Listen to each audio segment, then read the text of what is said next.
মাত্র একটি আম নিয়ে বানিয়ে নিন নরম তুলতুলে আমের বড়া। খুবই সুস্বাদু একটি রেসিপি। আমার হাজবেন্ডকে আজকে গরম গরম আমের বড়া খেতে দিলাম। সে দেখে তো অবাক, আরে তুমি তাল কোথায় পেলে? আরে এইগুলো তো তাল না, এগুলো হলো আমের বড়া। তুমি জানো না, আম দিয়েও তালের মতো বড়া করা যায়। আমার হাজবেন্ড খেয়ে বলল, ওয়াও, অনেক মজা হয়েছে তো। আপনারা কিন্তু বাসায় অবশ্যই ট্রাই করবেন এবং হাজবেন্ডকে খাওয়াবেন।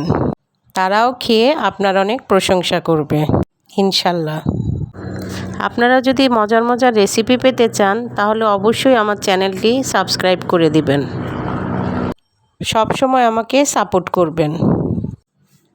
আপনাদের যদি আমার রেসিপিটি ভালো লেগে থাকে তাহলে অবশ্যই একটি লাইক, কমেন্ট ও শেয়ার করে দিবেন। ধন্যবাদ।